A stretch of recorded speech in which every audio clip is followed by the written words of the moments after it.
ആരാധ്യയായ ഈ കലാകാരിയെ കാണാൻ വീണ്ടും എത്തിയിട്ടുണ്ട് അതിഥികൾ. അവരെ കൂടി ഞാൻ ഈ വേദിയിലേക്ക് ക്ഷണിച്ചു കൊള്ളട്ടെ. അത് പ്രഗത്ഭരായ 2 സംഗീതജ്ഞരാണ് ഇനി ഈ വേദിയിലേക്ക് എത്താനുള്ളത്. ഒന്ന് പ്രഭാവതി ടീച്ചർ. ശ്രീമതി പ്രഭാവതി ടീച്ചറാണ് ശ്രീമതി ശ്രീവിദ്യയുടെ അരങ്ങേറ്റത്തിന് അവരെ അണിയിച്ചൊരുക്കിയത്, അവർക്ക് വേണ്ടി ഗാനമാലപിച്ചത്. പിന്നൊന്ന് ശ്രീമതി ഓമനക്കുട്ടി ടീച്ചർ.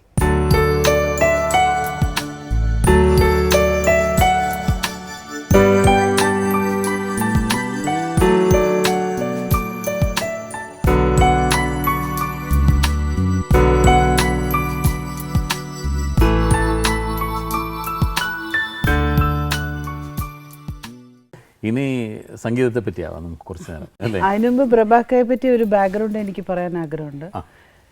ഈ 50s ഏറ്റവും വലിയ ആർട്ട് ഡയറക്ടറായിരുന്ന കെ മാധവൻ്റെ മോളാണ് ഞാൻ പോയപ്പോൾ. വിദ്യ 7 years old ഷി വാസ്. അപ്പോൾ പാട്ട് പഠിക്കാൻ പോയപ്പോൾ ഞങ്ങൾ അക്കാക്കാന്നേ വിളിക്കുള്ളൂ, വലിയ ആളുണ്ട്. അങ്ങനെ പരിചയപ്പെട്ടു. എനിക്ക് പറയാനുള്ള ലോകപ്രശസ്തയായ അമ്മയെക്കുറിച്ചാണ്. ആ അമ്മയിൽ കൂടിയാണ് ഈ മകളെ ഞാൻ കണ്ടിട്ടുള്ളത്. പിന്നെ രണ്ടാമത് സംഗീതഭാരതി എന്ന് പറഞ്ഞൊരു ഓർഗനൈസേഷനുണ്ട് മ്യൂസിക്കിൻ്റെ. അവിടെ ഒരു കോൺസെർട്ട് ഹാള് പണിഞ്ഞപ്പോഴേ അത് ആരെ കൊണ്ട് പാടിക്കണം എന്നുള്ളൊരു കൺഫ്യൂഷൻ വന്നു. അപ്പോൾ എൻ്റെ മനസ്സിൽ ആദ്യം തെളിഞ്ഞു വന്നത് വിദ്യയുടെ മുഖമാണ്. അപ്പോൾ വിദ്യ അവിടെ വന്ന് നല്ല ഭംഗിയായിട്ട് ഭജൻസ് പാടി. അങ്ങനെ അത് ഇനോഗ്രേറ്റ് ചെയ്തത് വിദ്യയാണ്. പിന്നെ മറ്റൊരു കാര്യം, അത് സ്വല്പം പേഴ്സണലാണ്.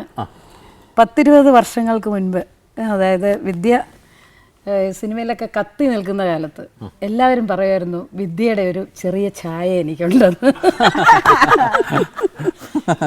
അങ്ങനെയാണ് ഒരു ചെറിയ പിണക്കവും എനിക്കുണ്ട്. കാരണം ഇത്രയും ടാലൻറ്റും ഒക്കെ വെച്ചിട്ട് ആ മ്യൂസിക്കിലേക്ക് വന്നില്ലല്ലോ. വന്നിരുന്നെങ്കിൽ ഇന്ന് എനിക്ക് തോന്നുന്നു കർണാടക സംഗീതത്തിലെ 1ാമത്തെ നിരയിലെ ഗായിക തന്നെയായിരുന്നു. എന്നെ ഒരു ഈ കർണാടക സംഗീതത്തിൽ മാത്രമല്ലാതെ, തമിഴ് സിനിമ മ്യൂസിക് മാത്രമല്ലാതെ, നോർത്ത് ഇന്ത്യൻ മ്യൂസിക്, ഫിലിം മ്യൂസിക്കിലേക്ക് എന്നെ കൊണ്ടുപോയതും പ്രഭാകയാണ്. അത് ഒരിക്കലും മറക്കാൻ പറ്റില്ല. ഞങ്ങൾ 2 ഹിന്ദി പിക്ചറിന് പോയിട്ട് വരുമ്പോഴും ആ ഹിന്ദി പാട്ട് അങ്ങനെ പാടി കാണിക്കും. ഒരു പ്രാവശ്യം കേട്ടാൽ മതി. കുറേ പാട്ടുകൾ കമ്പോസ് ചെയ്തിട്ടുണ്ടോ? ഏകദേശം ഒരു 185 ഭജൻസ് എഴുതി. എനിക്ക് പാടി കാണിച്ചായിരുന്നു. 89 കീർത്തനം പാടി ഞാൻ കേട്ടിട്ടുണ്ട്, അതാണ് ഞാൻ ചോദിച്ചത്. 89 കീർത്തനം വരെ. 80. ക്ലാസിക്കൽ കീർത്തനങ്ങളൊക്കെ ഓർമ്മയുണ്ടോ ഇപ്പോഴും? അമ്മ പാടിയതൊക്കെ മനസ്സിൽ കിടക്കുകയായിരിക്കുമല്ലോ. ഓർമ്മയുണ്ടോ? ട്യൂൺസ് എല്ലാം എനിക്ക് ഓർമ്മയുണ്ട് ടീച്ചർ. വേർഡ്സ് ഇപ്പൊ തന്നാ എല്ലാം പാടാൻ പറ്റും. എനിക്ക് ഒരു ട്യൂണും മറന്നിട്ടില്ല. ഇനിയിപ്പോൾ ഞാൻ ആവശ്യപ്പെടാൻ പോകുന്നത് എൻ്റെ ഒരു അത്യാഗ്രഹമാണ്. 3 പേരും കൂടി പാടി കേൾക്കാൻ ഞാനും ഇത് കണ്ടുകൊണ്ടിരിക്കുന്ന എല്ലാ വ്യൂവേഴ്സും ആഗ്രഹിക്കുന്നുണ്ടാവും. ഓമനക്കുട്ടി ടീച്ചർ ശ്രീമതി ശ്രീവിദ്യ പാടുന്നത് കേട്ടിട്ടുണ്ടാവും ഒരുപാട്, പക്ഷെ ശ്വാസം മുട്ടിയിട്ട് പാടുന്നത് കേട്ടിട്ടില്ല.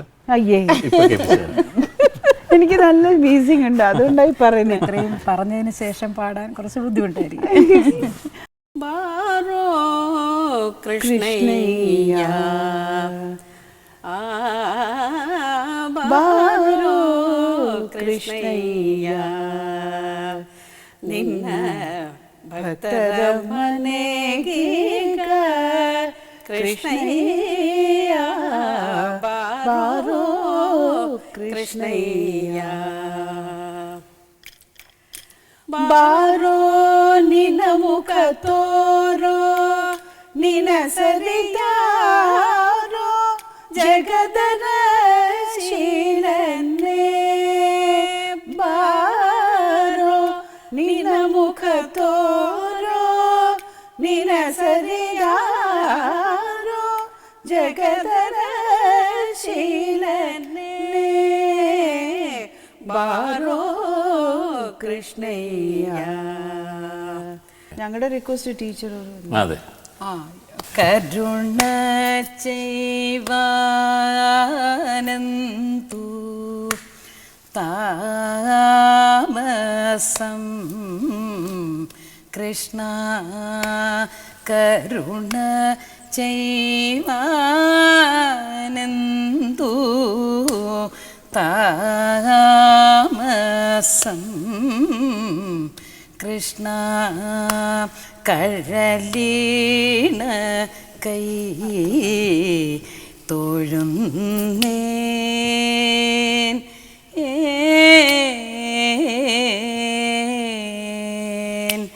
ശരണാഗതൻ മാർക്കിഷ്ട വരദാനം ചെയ്തു ചെമ്മേ ഗുരുവായു പൂരം തന്നിൽ മരുവും അഖില ദുരിത ഹരണ ഭഗവൻ കരുണ ചെയ്വാനെൽതു താമസോ കൃഷ്ണ കഴലീണ കൈ തൊഴുന്നേൻ കൃഷ്ണ കൃഷ്ണ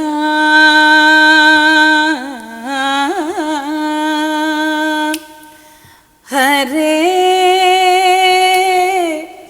ഗുരുവായൂരപ്പ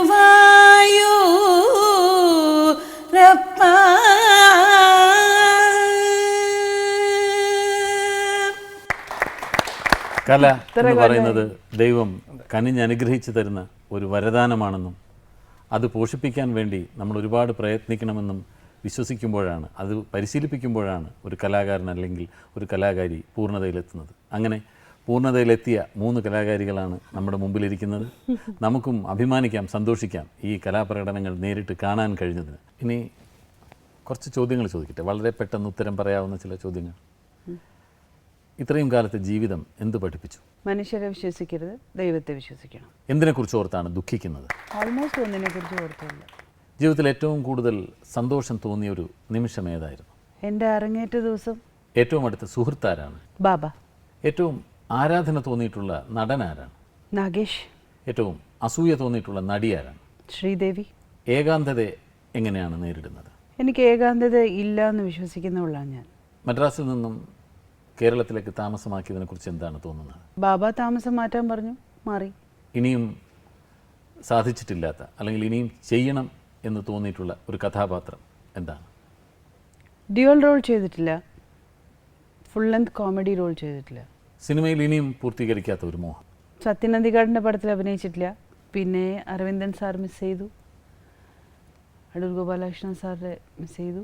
എന്തിനെയാണ് ഭയപ്പെടുന്നത്? മിക്കവാറും എന്നെ തന്നെയാണ് പേടി. അപവാദങ്ങളെക്കുറിച്ച് ഓർത്ത്? ഒന്നുമില്ല, അത് ഈ കാതി വാങ്ങിച്ച കാതി. ഏതായാലും ഇനിയും ഒരുപാട് ഉയരങ്ങൾ കീഴടക്കട്ടെ എന്ന് ആശംസിക്കുന്നു. സമാഗമത്തിൽ വന്നതിനും മധുരതരമായ ഒരുപാട് നിമിഷങ്ങൾ ഞങ്ങൾക്ക് സമ്മാനിച്ചതിനും ഹൃദയത്തിൻ്റെ ഭാഷയിൽ നന്ദി പറഞ്ഞുകൊള്ളട്ടെ. Thank you very much. Tom